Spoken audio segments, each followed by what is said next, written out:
The law of exposure. In a marriage, as in no other relationship, the need for revealing your boundaries is important.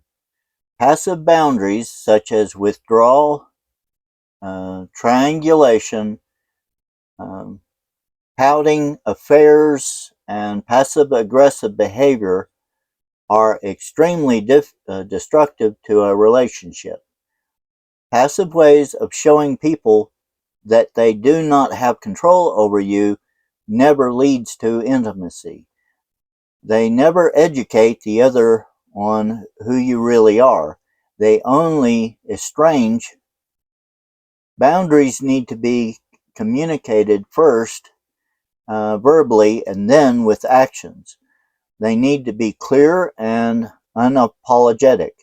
Remember the types of boundaries we listed earlier: skin, words, truth, physical time, um, physical space, time, emotional distance, and other people. Consequences. All of these boundaries need to be respected and revealed at different times in marriage. Skin. Each spouse needs to respect the other's physical body boundaries. Physical boundary violations can range from hurtful displays of affection to physical abuse. The Bible says that the husband and wife have authority over each other's body. 1 Corinthians 7, uh, verse 4 through 6. This is mutual authority. Given freely, one should always remember Jesus' principle: treat others as you would want to be treated. Words. Your words need to be clear and spoken in love. Confront your spouse directly. Say no. Don't use passive resistance. Don't pout or withdraw. Say things like, I do not feel comfortable with that. I do not want to, and I won't. Truth. Paul says that each of you must put off falsehood and speak truthfully. Ephesians 4, verse 25. Honest communication is always best. This includes telling the other person when he or is not aware that he is violating one of God's standards. You also need to own the truth about your feelings and hurts and communicate those feelings directly to your spouse with love. Physical space. When you need time away, tell your spouse. Sometimes you need space for nourishment. Other times you need space for limit setting. In either instances, your spouse should not have to guess why you do not want him around for a while. Communicate clearly so your spouse does not feel as though he is being punished, but knows he is experiencing the consequences of his out of control behavior. Matthew 18, verse 17, and 1 Corinthians 5, verses 9 through 13. Emotional distance. If you are in a troubled marriage, when your partner has had an affair, for example, you may need emotional space. Waiting to trust again is wise. You need to see if your spouse is truly repentant, and your spouse needs to see that her behavior has a cost. Your spouse may interpret this as punishment, but the Bible teaches that we are to judge a person by her actions, not by her words. James 2, verses 14 to 26. In addition, a hurt heart takes time to heal. You cannot rush back into a position of trust with too much unresolved hurt. That hurt needs to be expressed and communicated. If you are hurting, you need to own that hurt. Time.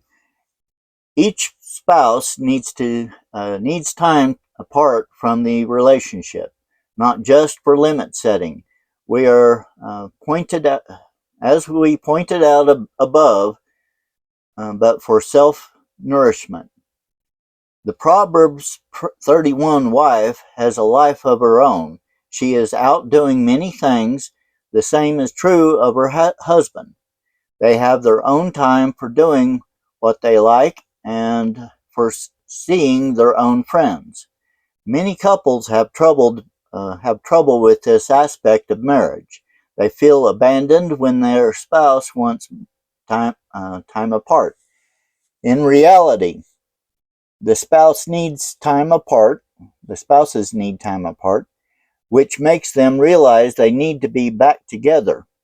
Spouses in healthy relationships cherish each other's space and are champions of each other's causes. Other people. Some spouses need the support of others to set boundaries. If they haven't ever stood up for themselves, they need help from some friends, and the church is learning how.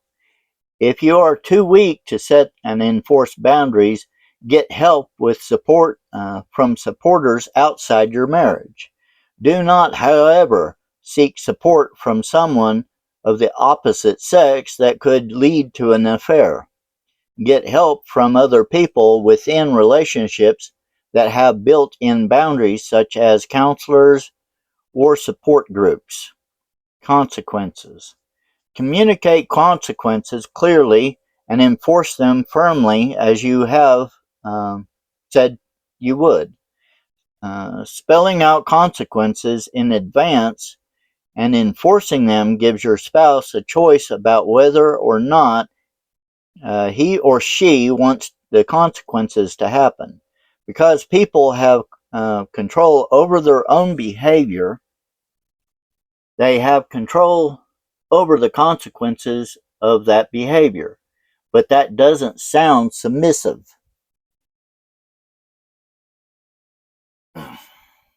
Whenever we talk about a wife setting boundaries, someone asks about the biblical idea of submission. What follows is not a full treatise on submission, but some general issues you should keep in mind.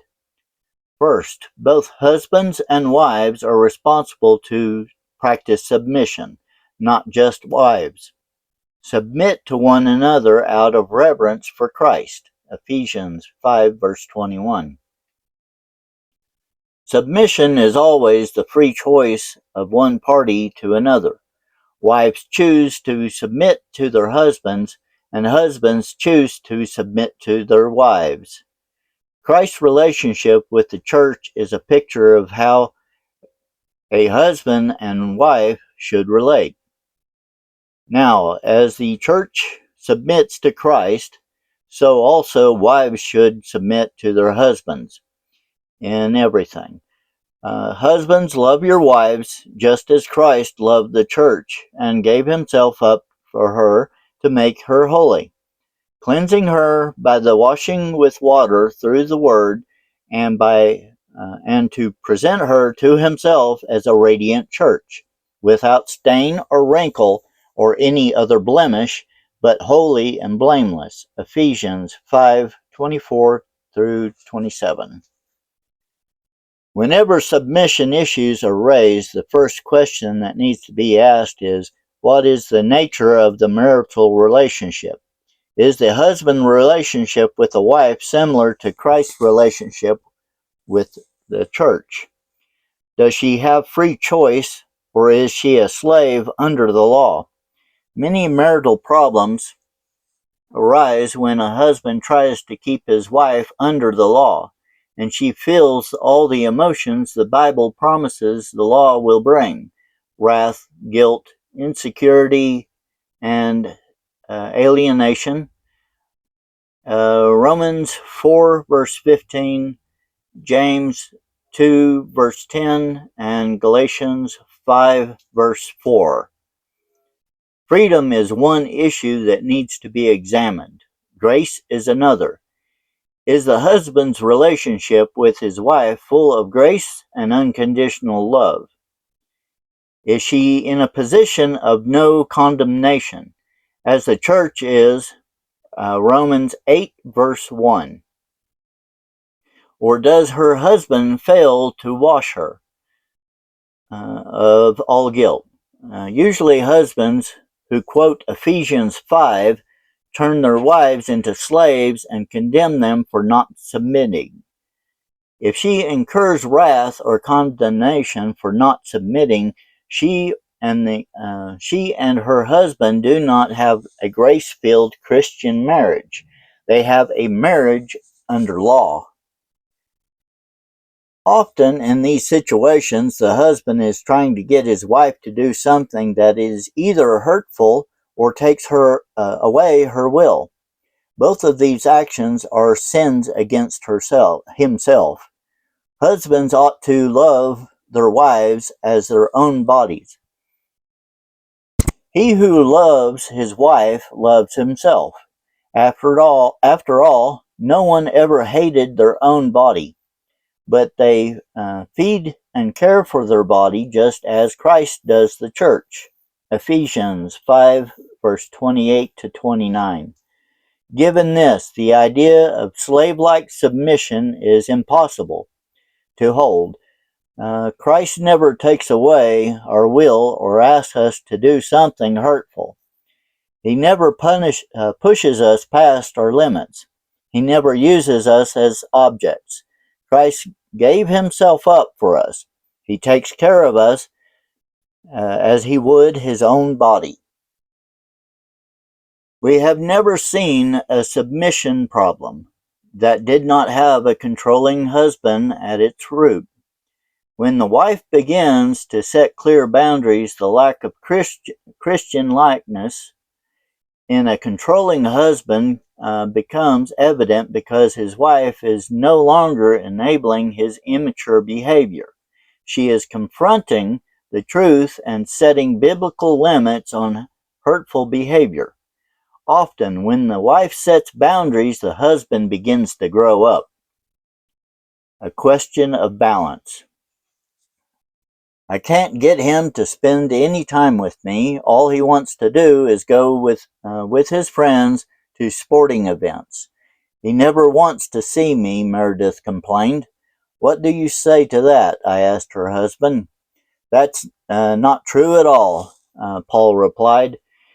It feels like all we have is togetherness. She calls me at work 2 or 3 times a day. She is waiting at the door when I get home and wants to talk. She has our evening and weekend all planned out. It drives me crazy. So I try to get away and go to a game or to play golf. I feel smothered. How often do you try to get out? Anytime I can, probably 2 nights a week and 1 afternoon on the weekend. What do you do all at those times? I asked Meredith. Well, I wait for him to come home. I miss him very much. Don't you have something you want to do for yourself? No, my family is my life. I live for them. I hate it when they are gone and I can't have and we can't have time together. Well, it's not like you never have time together, I said. But it is true that you don't have all the time together. And when that happens, Paul seems to be relieved and you are distressed. Can you explain that imbalance? What do you mean imbalance? She asked. Every marriage is made up of 2 ingredients, togetherness and separateness. In good marriages, the partners carry equal loads and of both of those. Let's say there are 100 points of togetherness and 100 points of separateness. In a good relationship, one partner expresses 50 points of togetherness and 50 points of separateness, and the other does the same. They both do something on their own and that creates some mutual longing for the other. And the togetherness creates some need for separateness. But in your relationship, you have divided the 200 points differently. You're expressing all of the 100 points, together points, and he is expressing the 100 points of separateness. If you want him to move toward you, I continued, you need to move away from him and create some space for longing. I don't think Paul ever gets a chance to miss you. You're always pursuing him, and he is turning away to create space. If you would create some space, he would have some space to long for you, and then he would pursue you. That's exactly right, Paul broke in. Honey, it's like when you were getting your graduate degree and you were gone so much, remember? I used to long to see you. I don't get a chance to miss you now. You're always around. Meredith was reluctant to concede my point, but eager to explore with Paul ways to bring balance to their marital relationship. Balance is something that God has wired into our every system. Every system tries to find balance in any way in which it can. And many dimensions need to be balanced. In a marriage, power, strength, togetherness, sex, and so on. Problems come when instead of trading places in these areas, one spouse is always powerful and the other powerless. One spouse is always stronger and the other weak. One spouse always wants togetherness and the other wants separateness. One spouse always wants sex and the other doesn't. In each case, the couple has struck a balance, but it is not a mutual balance. Boundaries help create mutual balance instead of split balance. They help couples keep each other accountable. If someone does not have boundaries and begins to do another's work for him or her, such as creating all the togetherness in the relationship, that person on the road to codependency or worse, the other partner will live out the opposite side of the split. Boundaries keep partners accountable through consequences and force the balance to become mutual. The preacher in Ecclesiastes says, there is a time for everything and a season for every activity under the heavens. 3 verse 1. There are balanced polarities in life and relationship. When you find yourself in the unequal relationship, you may lack boundaries. Setting boundaries may correct the imbalance. For example, when Paul sets boundaries on Meredith's demands, he forces her to become more independent. Resolution. It is often easy to see problems, but difficult to make the hard choices and risks that result in change. Let's look at the steps towards personal change in a marital relationship. Number 1, inventory the symptoms. First, you need to recognize the problem and agree to take action to solve it. You will not resolve the problem by wishing. You need to own the problem, whether it be sex, discipline of the children, lack of togetherness, or unfair spending of money. Number 2, identify the specific boundary problem. One step beyond identifying the system is putting your finger on the specific boundary issue. For instance, the symptom may be that one person does not want sex. The boundary problem may be that the person does not say no often enough. In other areas of the relationship, so that this one is the one place that she has some power. Or she may feel as if she doesn't have enough power, enough control in the sexual arena.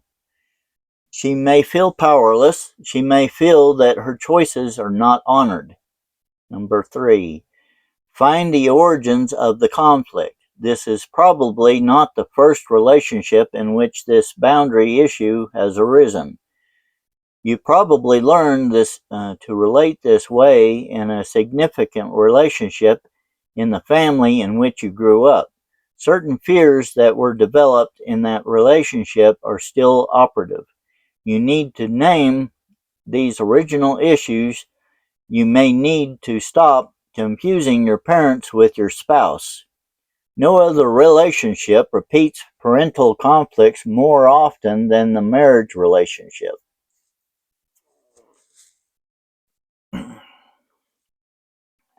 Number 4, take in the good.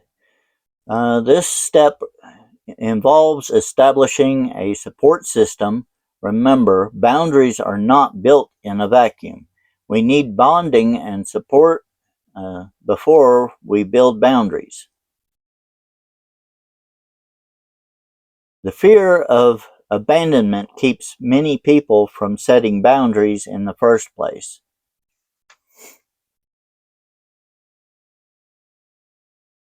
Highlighting.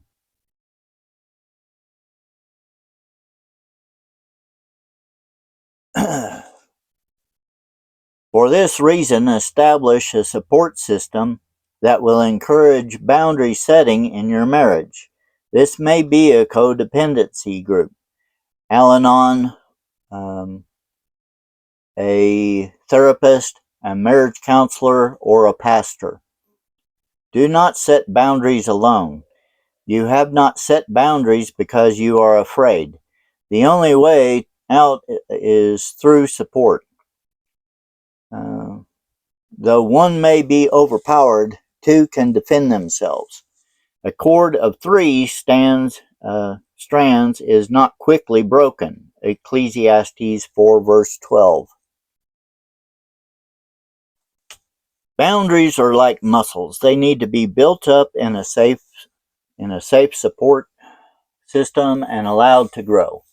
If you try to shoulder too much weight too quickly, your muscles may tear or be pulled. Get help. Number 5, practice. Practice new boundaries in safe relationships. Relationships in which people love you unconditionally. Tell a good friend no when you can't do lunch, or let her know when your opinion differs from hers, or give something to her without expecting anything in return. As you practice setting limits with safe people, you will begin to grow in your ability to set limits in your marriage. Number 6, say no to the bad. Put limits on the bad in your marriage. Stand up to abuse, say no to unreasonable demands. Remember the parable of the servants entrusted with gold by their master. There was no growth without risk and a facing up to fear. Being successful is not as important as stepping out and trying. Number 7, forgive. Not to forgive is to lack boundaries. Unforgiving people allow other people to control them. Setting people who have hurt them, setting people who have hurt you free from an old debt is to stop wanting something from them.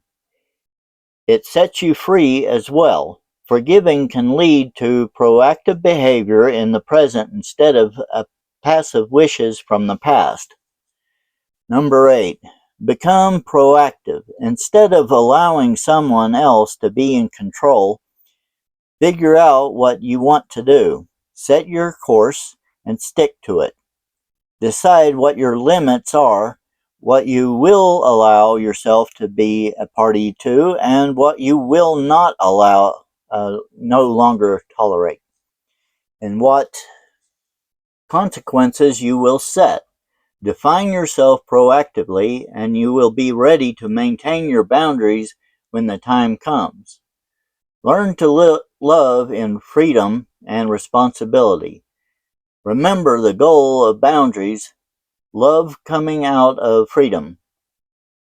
This is the true self-denial of the New Testament.